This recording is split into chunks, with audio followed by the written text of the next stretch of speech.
وَإِذَا سَأَلَكَ عِبَادِي عَنِّي فَإِنِّي قَرِيبٌ أُجِيبُ دَعْوَةَ الدَّاعِ إِذَا دَعَانِ فَلْيَسْتَجِيبُوا لِي وَلْيُؤْمِنُوا بِي لَعَلَّهُمْ يَرْشُدُونَ.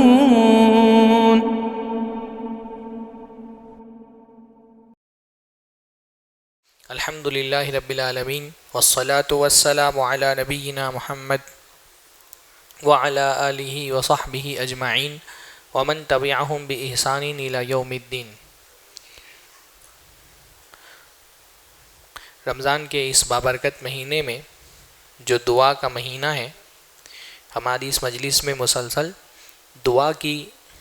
دعاؤں کی شرح کا سلسلہ چل رہا ہے، اور پچھلے 2 دنوں سے ہم وتر کی نماز میں قنوت میں پڑھی جانے والی دعا کا معنی دیکھ رہے ہیں. ہم نے دیکھا اللہم اہدنا فیمن ہدیت کا کیا معنی ہوتا ہے، وعافنا فیمن عافیت کا کیا معنی ہوتا ہے، پھر وتولنا فیمن تولیت. تولا کا مطلب کیا ہوتا ہے؟ عربی میں ایک لفظ ہوتا ہے ولی، اور ولی جو ہے وہ بہت سارے معنی اس کے اندر پائے جاتے ہیں. یعنی ولی عربی کے ان الفاظ میں سے ہیں جو بہت کثیر المعنی ہیں، اس کے بہت سارے معنی ہوتے ہیں. ولی کا ایک معنی تو ہوتا ہے کارساز، بگڑی بنانے والا، سہارا، مددگار، چیزیں درست کرنے والا، سپورٹر. ہاں، ایک معنی ولی کا یہ ہوتا ہے. اور ولی کا ایک دوسرا معنی ہے دوست، ہے نا. تو وتولنا، اللہ رب العالمین ہمارا کارساز بن جا، ہماری بگڑی بنانے والا بن جا، ہمارا سہارا بن جا، ہمارا ولی بن جا. تولانا کا مطلب کیا ہوتا ہے؟ ہمارا ولی بن جا، ہم کو اپنی ولایت عطا فرما دے. اللہ تعالیٰ کی جو ولایت ہے وہ 2 طرح کی ہے. ایک ہے ولایت عامہ. ولایت عامہ کا مطلب ہوتا ہے کہ اللہ تعالیٰ ایک حیثیت سے تو سارے جہان کا ولی ہے. اللہ مومنوں کا بھی ولی ہے اور کافروں کا بھی ولی ہے، کہ بھائی اللہ تعالیٰ مومنوں کو بھی رزق دے رہا ہے اور کافروں کو بھی رزق دے رہا ہے. زندگی گزارنے کا جو سہارا درکار ہے دنیا کے اندر، وہ اللہ نے ایمان والوں کو بھی فراہم کیا ہے اور کافروں کو بھی فراہم کیا ہے. کافر بیمار ہوتے ہیں تو شفا کون دیتا ہے؟ اللہ ہی دیتا ہے. بھوک لگتی ہے تو کھانا کون دیتا ہے؟ اللہ ہی دیتا ہے نا. ان کو مال، جائیداد، اولاد، اسباب، گھر بار سب کس نے عطا کیے ہیں؟ اللہ ہی نے عطا کیے ہیں. تو یہ عام ولایت ہے اللہ کی، وہ ہر کسی کو حاصل ہے، وہ کافر کو بھی حاصل ہے، وہ مومن کو بھی حاصل ہے. اسی لیے قرآن مجید میں ایک معنی تو یہ بیان کیا جاتا ہے کہ اللہ رب العالمین سارے انسانوں کا ولی ہو، چاہے وہ کافر ہے یا مسلمان ہے. ہاں، ثم ردوا الی اللہ مولاہم الحق. اللہ رب العالمین سارے انسانوں کا مولا ہے، تو اللہ تعالیٰ کافروں کا بھی مولا ہے اور مسلمانوں کا بھی مولا ہے. تو یہ مولا تو اللہ پہلے سے ہے. یہ ولایت عامہ ہم طلب نہیں کرتے. ایک ہے اللہ تعالیٰ کی ولایت خاصہ، اور ولایت خاصہ کے حساب سے اس میں صرف اللہ تعالیٰ ایمان لانے والوں کا ولی ہے. یعنی ایمان لانے والوں کو اللہ تعالیٰ بعض ایسے سہارے دیتا ہے جو کافروں کو نہیں ملتے. اس معنی میں اللہ نے فرمایا اللہ ولی الذین آمنوا، اللہ ایمان لانے والوں کا ولی ہے. ہاں، والذین کفروا اولیاؤہم الطاغوت، اور جنہوں نے کفر کیا ان کے اولیاء طاغوت ہیں. ہاں، اللہ ایمان لانے والوں کو ولی. تو یہ ایمان والوں کو یعنی خاص اور عام کا مطلب ہوتا ہے ایک اللہ کی جنرل ولایت ہے، وہ ہر کسی کو ملی ہے، اور ایک اللہ تعالیٰ کی اسپیشل ولایت ہے. اسپیشل ولایت کافروں کو نہیں ملتی، وہ ایمان والوں کو ملتی ہے کہ اللہ ان کا مددگار بن جاتا ہے. سب سے بڑی چیز جو اللہ تعالیٰ اس ولایت میں دیتا ہے وہ ہدایت. سب سے قیمتی چیز جو اللہ تعالیٰ اپنے ولیوں کو دیتا ہے وہ کیا دیتا ہے؟ ہدایت. اللہ تعالیٰ ان کا سہارا بن جاتا ہے، ان کی صحیح رہنمائی کرتا ہے. اللہ رب العالمین ان کو ایمان کی حفاظت کرتا ہے، ان کو شرک سے بچاتا ہے، ان کے عقیدے کو کفر سے بچاتا ہے. اللہ تعالیٰ ان کو اتباع کی توفیق نصیب فرماتا ہے، عبادت کی توفیق نصیب فرماتا ہے. تو بنیادی طور پہ بندہ جب کہتا ہے تولنا فیمن تولیت، تو اس کا مطلب ہوتا ہے اللہ تعالیٰ مجھے تیرا سہارا چاہیے، اپنا سہارا مجھے دے، میرا ولی بن جا، میرا کارساز بن جا. یعنی جب اللہ تعالیٰ کا بندہ ولی بن گیا، پھر اس کے بعد جس کا ولی اللہ ہو جائے، ہاں، جس کا کارساز اللہ ہو جائے، جس کا گارجین اللہ ہو جائے، جس کے معاملات اللہ تعالیٰ اپنے ہاتھ میں لے لیں، پھر اس کو کیا ڈرنے کی بات ہے؟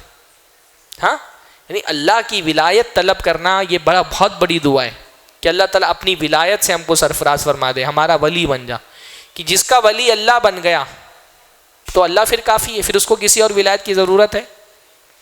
آپ انبیاء کے اندر جو ایک جرأت دیکھتے نا، بہادری، وہ بہادری کیوں آتی تھی؟ کیونکہ ان کو پتا ہوتا تھا کہ ہمارا ہاتھ اللہ کے، اللہ کا ہاتھ ہمارے پر ہے نا. اللہ ید اللہ ہی علی الجماعت، جیسے حدیث میں آتا ہے نا، جماعت پر اللہ کا ہاتھ ہے. تو ان کو پتا ہوتا تھا کہ اللہ ہمارے ساتھ ہے. تو جس کے ساتھ اللہ ہوتا ہے پھر وہ ڈرتا نہیں ہے. ورنہ آپ عمومی طور پہ دیکھیں، دنیا میں انبیاء سے بہادر کوئی پیدا نہیں ہوا ہے. کہ ہوا ہے بھئی حضرت موسیٰ کو دیکھیے، کس سے مقابلہ کرنے کے لیے گئے؟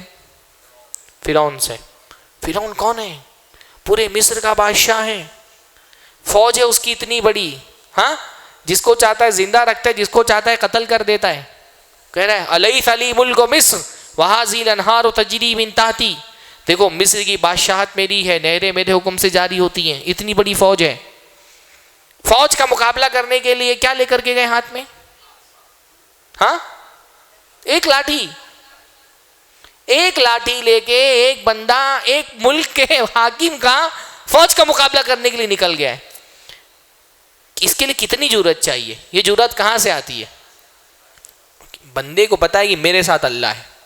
جب بندہ یہ سوچ لیتا ہے نا میرے ساتھ اللہ، اس کو فرق نہیں پڑتا پھر سامنے کون ہے. سامنے فرعون ہے، حامان ہے، نمرود ہے. اللہ کے نبی کو دیکھیے، دنیا میں اللہ کے نبی سے بڑا بہادر پیدا ہی نہیں ہوا کوئی. اصل بہادری جسم کی بہادری نہیں ہوتی ہے، کسی کو کشتی پہ بچھا دینا یہ اصل بہادری نہیں ہے. بہادری اصل میں جگر کی بہادری ہوتی ہے. جگر بہادر ہونا چاہیے. ایک بار حضرت علی رضی اللہ تعالیٰ عنہ جو ہے ممبر پر کھڑے ہوئے اور کہا بتاؤ سب سے زیادہ طاقتور کون ہے ایمان والوں میں؟ تو جو سامعین تھے انہوں نے کہا آپ ہی ہیں، آپ سے زیادہ بہادر کون ہو سکتا ہے؟ ہاں، پوچھا سب سے زیادہ بہادر کون ہے؟ کہا امیر المومنین آپ ہیں بہادر، آپ سے زیادہ بہادر اور کون ہو سکتا ہے؟ کہا نہیں، اگر بہادری کا مطلب یہ لے رہے ہو کہ کسی کو جنگ میں پچھاڑ دینا، کشتی میں کسی کو ہرا دینا تو ٹھیک ہے.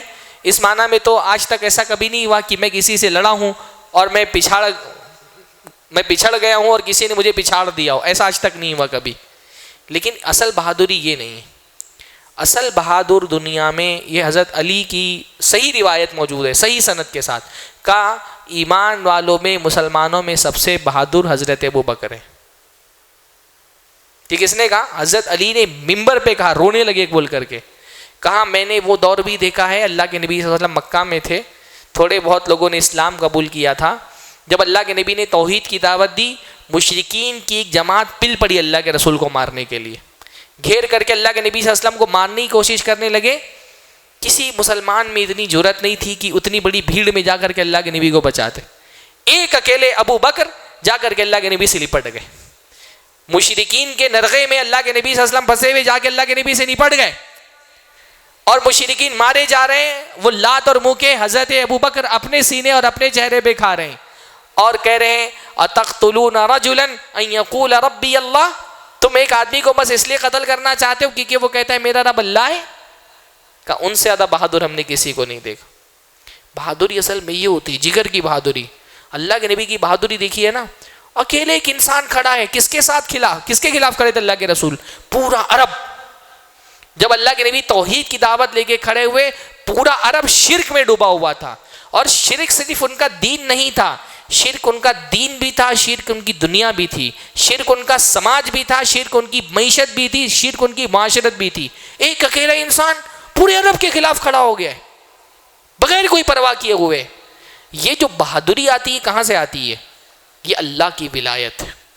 جب بندہ سوچ لیتا ہے نا اللہ میرے ساتھ ہے، پھر اس کو فرق نہیں پڑتا کہ مقابل میں کون ہے.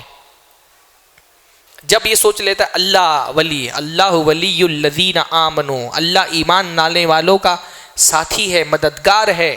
ہاں، ولی کا معنی مددگار بھی ہوتا ہے. اللہ مددگار ہے ایمان لانے والوں کا.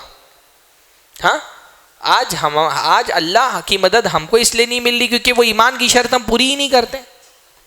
ہاں، ہماری ولایت، ہم کو اللہ تعالیٰ کی ولایت کیوں نہیں نصیب ہو رہی؟ اللہ نے کہا وہ ایمان لانے والوں کا ولی ہے. قبر پرستوں کا ولی اللہ ہوگا؟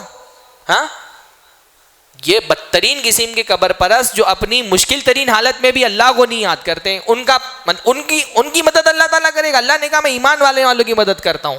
ہاں، ان اللہ مع الذین اتقوا والذین هم محسنون. اللہ تعالیٰ تقوی والوں کے ساتھ ہوتا ہے، اللہ تعالیٰ ایمان والوں کے ساتھ ہوتا ہے.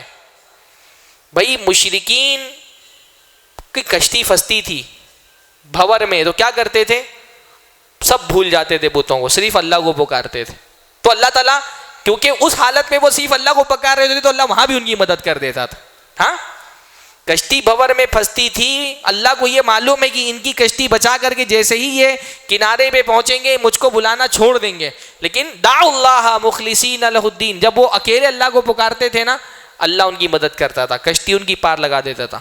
ہمارے زمانے کے مسلمان اس کی کشتی بھی پھنستی ہے تو بولتا ہے یا چشتی پار لگا دے کشتی. اس کی کشتی بھی پھنستی ہے تو چشتی کو یاد کرتا ہے، اللہ کو نہیں یاد کرتا ہے. کیسے اللہ ہماری مدد کرے گا؟ اللہ کی ولایت چاہیے تو وہ اسباب پیدا کرنے پڑیں گے اللہ کے لیے. اللہ ایمان لانے والوں کی مدد کرتا ہے. یہ بھی بریلوی نا، اس امت میں جتنا عذاب نازل ہو رہا ہے اس کی سب سے بڑی وجہ بریلوی لوگ ہیں، قبر پرست سب سے بڑے. یعنی یہ کشتی میں چھید کر رہے ہیں امت کی، تو پانی ڈوبے گا، جب کشتی ڈوبے گی تو سارے لوگ پھر اس میں ڈوبیں گے نا. یہ سمجھنا چاہیے کہ بھئی اللہ کی مدد بتوں کو پکارنے والے، قبروں پہ جا کے پوجا کرنے والے، ولیوں سے فریاد کرنے والوں کے لیے اللہ کی مدد نہیں آتی ہے. اللہ کی مدد کن کے لیے آتی ہے؟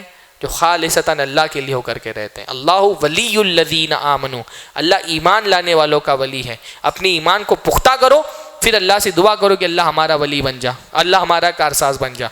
تو جو اللہ تعالیٰ کو اپنا کارساز سمجھ لیتا ہے پھر وہ نہیں ڈرتا کسی سے.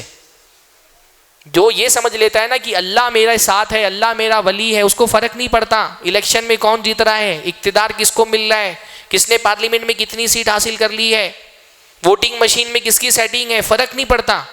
ہاں، یہ ہم کیونکہ اللہ تعالیٰ کو ہم اپنا ولی نہیں مانتے تو پھر ہم ڈرے رہتے. فلاں پارٹی اقتدار میں آ جائے گی، فلاں حاکم اقتدار میں آ جائے گا، فلاں لیڈر الیکشن جیت جائے گا. اللہ فرماتا ہے فلا تخافوہم وخافونی ان کنتم مومنین، ان سے مت ڈرو، مجھ سے ڈرو اگر ایمان والے ہو. ہم اتنا تو اللہ سے نہیں ڈرتے جتنا ہم پارٹی اور لیڈروں سے ڈرتے. اللہ کا ڈر اتنا نہیں جتنا پارٹیوں لیڈروں کا ڈر ہے. پارٹیوں کے ڈر سے میدان بھر دیں گے، اللہ کے ڈر سے مسجد میں نہیں آ رہے. ہاں، پارٹی کا ڈر ایسا ہے کہ 2 قانون پارلیمنٹ میں آ گئے تو پورا ہندوستان شاہین باغ بن گیا. اللہ کا ڈر ایسا ہے کہ ایک سب بھی نمازی نہیں پڑھے. اللہ تعالیٰ کی ولایت چاہیے. بھائی میں بار بار یہ بات کہتا ہوں، سیاست کے اپنے تقاضے وہ نبھائیے، پر مدد اللہ تعالیٰ کی صرف سیاست سے نہیں آتی ہے. یہاں مسجد میں بھی تو آؤ نا، اتنے سخت ترین سیاسی حالت میں ایک صف نمازی نہیں پڑھے ہوں گے مسلمانوں کے، میدان بھرنے کے لیے بھر دو تو بھر دیتے ہیں. جب اللہ نہیں مدد کرے گا تو پھر اللہ تعالیٰ چھوڑ دیتا ہے ایسے بندوں کو. جب بندہ بندوں سے ڈرنے لگتا ہے نا تو اللہ تعالیٰ چھوڑ دیتا ہے اس کو. حدیث میں کیا آتا ہے من علق شیئا وکل بہ، جب بندہ کوئی چیز لٹکاتا ہے نا اللہ اسی کے حوالے کر دیتا ہے کہ تم کو اس کا سہارا بن چاہیے تو جاؤ یہی تم کو سہارا دے گا، پھر میں سہارا نہیں دوں گا. ہم جب سمجھتے ہیں نا کہ ہماری اپنی ذہانت سے، ہماری اپنی سیاسی جو ہے وہ پیتروں سے ہم کامیاب ہو جائیں گے تو پھر اللہ مدد بھی نہیں کرتا. ہم کو اللہ کی مدد کی ضرورت ہے.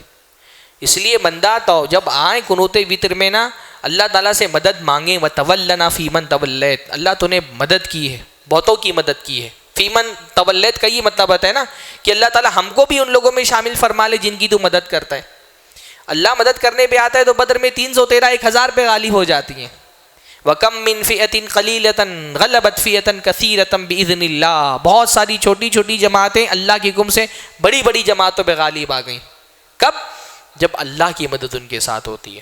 تو یہ چھوٹی چیز نہیں ہے جو ہم اللہ تعالیٰ سے مانگتے ہیں. ہاں، وَتَوَلَّنِي فِي مَن تَوَلَّيْتَ، اپنی انفرادی مسائل میں بھی بندوں کا سہارا چھوڑ دو، اللہ سے لو لگاؤ. اللہ کارساز بن گیا تو ساری بگڑی انشاءاللہ تعالیٰ بن جائے گی. ہاں، وَمَن يَتَوَكَّلْ عَلَى اللَّهِ فَهُوَ حَسْبُهُ، جو اللہ پہ توکل کرتا ہے اللہ اس کے لیے کافی ہو جاتا ہے. اللہ کے لیے کوئی چیز مشکل نہیں، اللہ کے لیے سب آسان ہے. اس لیے ایمان والا بندہ بڑی سے بڑی مصیبت کا شکار ہو وہ مایوس نہیں ہوتا. مایوس وہ ہوتا ہے جس کو لگتا ہے مجھے کرنا ہے. ایمان والا بندہ سوچتا ہے میرے رب کو کرنا ہے. بھئی بڑی سے بڑی مشکل ہو میں اس کو بڑا کیوں سمجھوں جب وہ میرے رب کے لیے بڑی نہیں ہے. تو میرے رب کے لیے کوئی مشکل بڑی نہیں، کوئی مصیبت اس کے لیے بڑی نہیں. تو جب میرے رب کے لیے کوئی مشکل بڑی نہیں، میں اس کا بندہ ہوں، تو میں کسی مشکل کو بڑا کیوں سمجھوں؟ اس لیے دنیا کے مصائب میں ایمان والا بندہ گھبراتا نہیں. یعنی عین وہ حالت کہ اللہ کے نبی صلی اللہ علیہ وسلم حضرت ابوبکر کے ساتھ اس صورتحال میں ہیں کہ اگر حضرت ابوبکر نے کہا اللہ کے نبی اگر یہ مشرکین ہجرت کے موقع پہ کہا یہ اگر اپنے پیروں کو دیکھیں گے تو ہم کو پکڑ لیں گے، اتنے قریب آ چکے ہیں، گھبرائے ہوئے. اللہ کے نبی صلی اللہ علیہ وسلم بالکل مطمئن ہیں. کیا فرما رہے ہیں؟ ہاں کہ ابو بکر ان دو لوگوں کے بارے میں تمہارا کیا خیال ہے جن کا تیسرا اللہ ہو؟ یہ جرأت چاہیے نا. یہ کون تھے مشرکین؟ یہ جان لینے کے لیے نکلے، یہ پائیں گے اللہ کے نبی کو قتل کر دیں گے. حضرت ابو بکر گھبرائے ہوئے ہیں، اللہ کے نبی بالکل مطمئن ہے. ہاں اذ یقول لصاحبہ لا تحزن ان اللہ معنا. اللہ کے نبی ابو بکر سے کہہ رہے ہیں ٹینشن مت لو، اللہ ہمارے ساتھ ہے. ایک آدمی تلوار لے کر کے کھڑا ہو گیا ہے، کہا بتاؤ تم کو کون بچائے گا؟ کوئی ٹینشن نہیں، اللہ تعالیٰ بچائے گا. اللہ کے نبی سے ہم یہ جو جرأت دیکھتے ہیں نا، یہ کیوں آتی ہے کہ بھئی اللہ نے اپنی ولایت سے سرفراز فرما دی ہے. وہ پتہ ہے کہ اللہ کا کام ہے، اللہ کو کرنا ہے، مجھے ڈرنے کی کوئی ضرورت نہیں ہے. تو یہ بہت اعلیٰ چیزیں جو ہم مانگتے ہیں، ہم اس گہرائی میں جا کر کے سوچتے نہیں ہیں. طوطے کی طرح بول دیتے ہیں اللہ اہدنا فیمن ہدیت وعافنا فیمن عافیت وتولنا فیمن تولیت. ہم کو پتہ نہیں ہوتا کہ کتنی بڑی چیز ہم اللہ تعالیٰ سے مانگ رہے ہیں. اب پتہ چلا نا انشاءاللہ. ہاں ابھی فیل کرتے ہیں کہ نہیں تراویح میں؟ ہاں جب ہدایت مانگ رہے ہوتے ہیں، جب عافیت مانگ رہے ہوتے ہیں، جب اللہ کی ولایت مانگ رہے ہوتے ہیں. چوتھی چیز کیا مانگتے ہیں؟ وبارک لنا فیما آتیت. برکت پہ انشاءاللہ کل بات کریں گے. ہاں سبحان اللہ بحمدہ سبحانک اللہم وبحمدک اشہد ان لا الہ الا انت استغفرک واتوب الیک. مسجد عباد الرحمن کے پلیٹ فارم سے ہونے والی دعوت و تبلیغ کے مشن کو آگے بڑھانے میں ہمارا بھرپور ساتھ دیں. علم و عمل سے ناطہ جوڑنے کے لیے اہل علم سے جڑیں. مسجد عباد الرحمن کے یوٹیوب چینل کو سبسکرائب کریں اور آگے شیئر کرنا ہرگز نہ بھولیں. فجزاکم اللہ خیر.